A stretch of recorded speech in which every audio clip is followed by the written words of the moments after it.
আসসালামু আলাইকুম ওরহমতুল্লাহ। আজ আমরা এক অদ্ভুত শহরের গল্প শুনব। অনেক অনেক দিন আগের কথা। এই শহরের মানুষগুলো ছিল খুব শক্তিশালী আর ধনী। তাদের বাড়িঘর ছিল সুন্দর, বাজারে ছিল প্রচুর খাবার, কিন্তু তাদের মনে শান্তি ছিল না। কেন জানো? কারণ তারা তাদের সৃষ্টিকর্তা মহান আল্লাহকে ভুলে গিয়েছিল। তারা মাটির তৈরি মূর্তির পূজা করত। তারা একে অপরের সাথে ঝগড়া করত, মিথ্যা কথা বলত, আর দুর্বল মানুষের উপর অত্যাচার করত।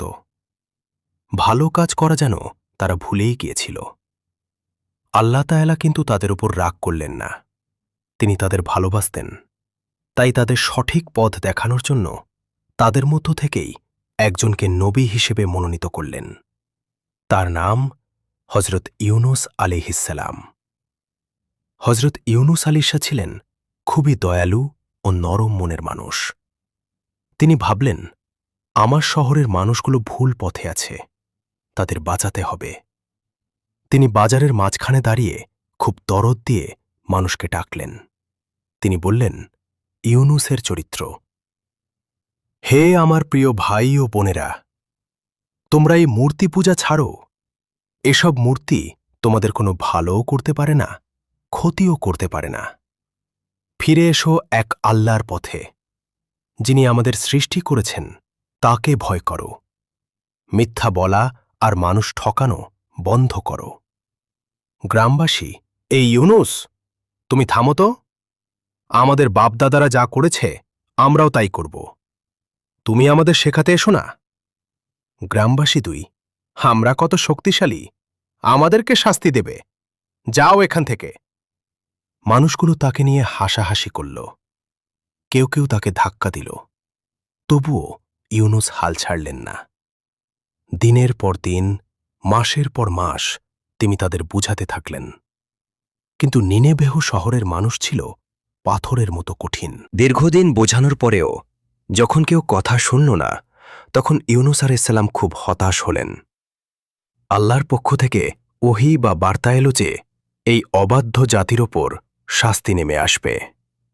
ইউনুস আলাইহিসসালাম শেষবারের মতো তাদের সতর্ক করলেন। তিনি উঁচু গলায় বললেন, ইউনুস আলাইহিসসালামের চরিত্র। হে নিনেবেহবাসী, তোমরা সীমা লঙ্ঘন করেছ। আমি তোমাদের সাবধান করছি, যদি তোমরা 3 দিনের মধ্যে ভালো না হও, আল্লাহর কাছে ক্ষমা না চাও, তবে তোমাদের উপর ভয়ানক গজব বা শাস্তি নেমে আসবে। তখন কিন্তু আর বাঁচার উপায় থাকবে না। ন্যারেটর: মানুষেরা এই কথা শুনেও ভয় পেল না। তারা বলল, দেখা যাবে, তুমি তোমার আজব নিয়ে এসো, আমরা ভয় পাই না। নবীর মন ভেঙে গেল। তিনি ভাবলেন, আমি এত চেষ্টা করলাম, কিন্তু ওরা শুনল না। এখন ওদের ওপর শাস্তি আসবেই। আমি আর এখানে থাকব না। রাগে আর দুঃখে হযরত ইউনুস আলাইহিসসালাম শহর ছেড়ে চলে যাওয়ার সিদ্ধান্ত নিলেন। কিন্তু ছোট্ট বন্ধুরা, এখানে একটি সূক্ষ্ম বিষয় আছে। নবী শহর ছাড়লেন, কিন্তু তিনি আল্লাহর সরাসরি হুকুমের অপেক্ষা করলেন না। তিনি মনে করেছিলেন, দুষ্ট লোকদের ছেড়ে চলে গেলে আল্লাহ হয়তো কিছু মনে করবেন না। এভাবেই তিনি নিনেবেহ শহরকে পেছনে ফেলে অজানা পথে যাত্রা শুরু করলেন। তিনি জানতেন না সামনে তার জন্য কত বড় পরীক্ষা অপেক্ষা করছে। ইউনুস আলাইহিসসালাম চলে যাওয়ার পর শহরের আবহাওয়া বদলাতে শুরু করল। প্রথম দিন গেল, দ্বিতীয় দিন আসতেই আকাশ ঘন কালো মেঘে ঢেকে গেল। এমন অন্ধকার আগে কেউ দেখেনি। মেঘের গর্জনে মাটি কাঁপতে লাগল। চারদিক থেকে ধোঁয়া আর আগুনের আভা দেখা দিল।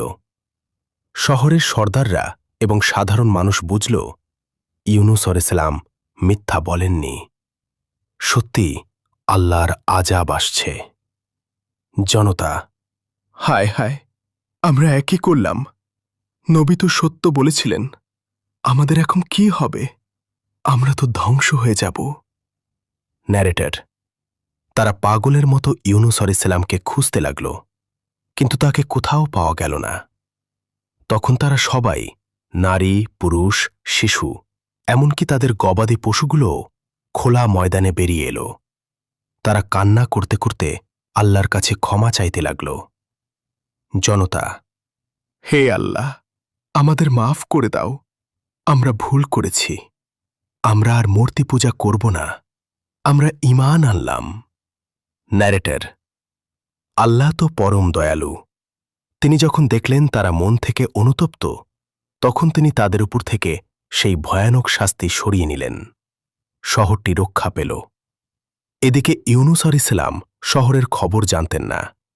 তিনি হাঁটতে হাঁটতে দজলা নদীর তীরে বা সমুদ্রের বন্দরে পৌঁছালেন। সেখানে একটি যাত্রী বোঝাই নৌকা ছাড়ার প্রস্তুতি নিচ্ছিল। তিনি মাজিদের অনুরোধ করলেন তাকে নেওয়ার জন্য। মাজিরা দেখল ইনি একজন ভদ্র ও সম্মানিত মানুষ। তারা তাকে নৌকায় তুলে নিল। নৌকা চলতে শুরু করল। নীল পানি আর শান্ত বাতাস, সবকিছুই ঠিকঠাক ছিল।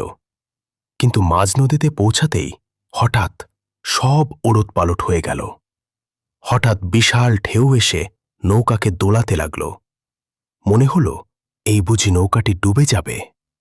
যাত্রীরা ভয়ে চিৎকার শুরু করল।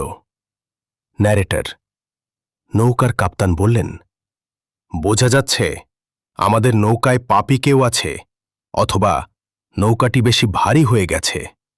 আমাদের কাউকে পানিতে ফেলে দিতে হবে, না হলে আমরা সবাই ডুবব। কিন্তু কাকে ফেলা হবে? কেউ তো স্বেচ্ছায় মরতে চায় না। তাই তারা লটারি করার সিদ্ধান্ত নিল। প্রথমবার লটারি করা হল। নাম উঠল ইউনুস আলাইহিসসালাম। সবাই অবাক। এমন ভালো মানুষ, তার নাম কেন আসবে? মাজিরা বলল, না না, ভুল হয়েছে, আবার লটারি করো। দ্বিতীয়বার লটারি হল। এবারও সেই একই নাম, ইউনুস আলাইহিসসালাম।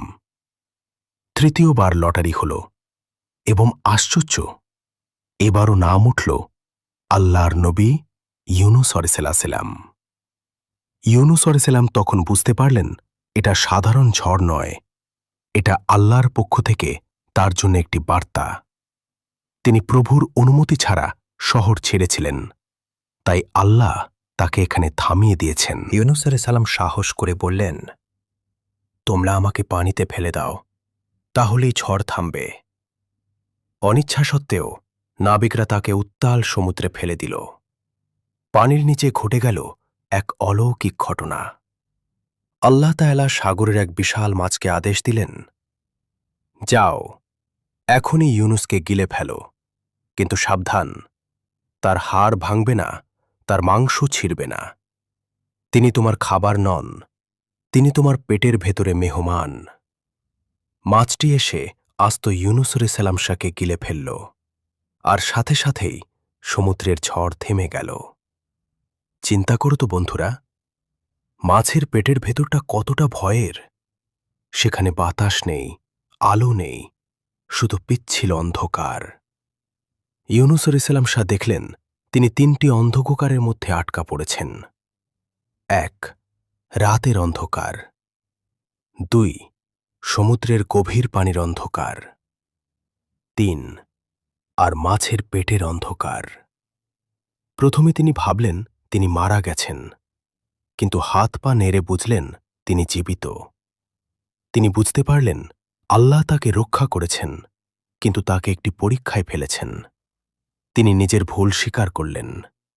সেই গভীর অন্ধকারে, লা ইলাহা ইল্লা আনতা সুবহানাকা ইন্নী কুনতু মিনাজ জালিমিন। তুমি ছাড়া কোনো মাবুদ নেই, তুমি পবিত্র, নিশ্চয়ই আমি অপরাধীদের অন্তর্ভুক্ত। ন্যারেটর, সাগরের গভীর তলদেশ থেকে এই কান্না আর দোয়া আকাশ ফুঁড়ে আল্লাহর আরশ পর্যন্ত পৌঁছে গেল। আল্লাহ তো ক্ষমাশীল। তিনি ইউনুস আলাইহিসসালামের কান্না শুনলেন এবং তার দোয়া কবুল করলেন। আল্লাহ মাছটিকে আদেশ দিলেন, হে মাছ, আমার নবীকে এখনই তীরের কাছে গিয়ে উগরে দিয়ে এসো। মাছটি আল্লাহর হুকুম পালন করল। সে সাঁতার কেটে তীরের কাছে এলো এবং খুব সাবধানে ইউনুস আলাইহিসসালামকে বালুকাময় উপকূলে নামিয়ে দিয়ে গেল। মাছের পেটে থেকে ইউনুস আলাইহিসসালামের শরীর খুব নরম আর দুর্বল হয়ে গিয়েছিল। সূর্যের কড়া রোদ তার শরীরে আগুনের মতো লাগছিল। আল্লাহ তার প্রিয় নবীর কষ্টের দিকে নজর দিলেন। তিনি সেখানে অলৌকিকভাবে একটি লতানো গাছ গজিয়ে দিলেন। গাছটি দ্রুত বড় হয়ে বড় বড় পাতা দিয়ে নবীকে ছায়া দিল। ইউনুস আলাইহিসসালাম সেই গাছের ফল খেলেন, ছায়ায় বিশ্রাম নিলেন এবং আস্তে আস্তে সুস্থ হয়ে উঠলেন। পুরোপুরি সুস্থ হওয়ার পর আল্লাহ তাকে আবার তার নিজের শহর নিনেভেতে ফিরে যাওয়ার আদেশ দিলেন। ইউনুস আলাইহিসসালাম শহরে ফিরে অবাক হয়ে গেলেন। তিনি দেখলেন সেই দুষ্টু মানুষগুলো আর নেই। সবাই নামাজ পড়ছে, আল্লাহর জিকির করছে, একে অপরকে সাহায্য করছে। শহরের মানুষ তাদের নবীকে ফিরে পেয়ে আনন্দে আত্মহারা হয়ে গেল। তারা বলল, হে আল্লাহর নবী, আমাদের ক্ষমা করুন। আমরা আপনার কথা বিশ্বাস করেছিলাম। আমরা এখন এক আল্লাহকে মানি। ইউনুস আলাইহিসসালাম খুব খুশি হলেন। তিনি আবার তাদের মাঝে দ্বীন শেখাতে শুরু করলেন। আল্লাহ তাআলা তাদের অনেক দিন পর্যন্ত সুখে শান্তিতে রাখলেন। বন্ধুরা, আজকের এই চমৎকার সত্য ঘটনা থেকে আমরা কি শিখলাম? ১. ধৈর্য ধরা। তাড়াহুড়ো করে রেগে কোনো সিদ্ধান্ত নেওয়া ঠিক নয়। ২. তাওবা করা। আমরা মানুষ, আমাদের ভুল হতেই পারে, কিন্তু ভুল হলে দেরি না করে ইউনুস আলাইহিসসালামের মতো আল্লাহর কাছে ক্ষমা চাইতে হবে। ৩. আল্লাহর ক্ষমতা। আল্লাহ চাইলে মাছের পেটের অন্ধকারেও মানুষকে বাঁচিয়ে রাখতে পারেন। ৪. বিপদের দোয়া। বিপদে পড়লে আমরা ইউনুস আলাইহিসসালামের সেই দোয়াটি বেশি বেশি পড়ব। তো বন্ধুরা, কেমন লাগলো আজকের গল্প? এমন আরও অনেক নবীদের গল্প শুনতে আমাদের সাথেই থেকো। আল্লাহ আমাদের সবাইকে ভালো কাজ করার তৌফিক দিন। আমিন। আজ তাহলে বিদায়।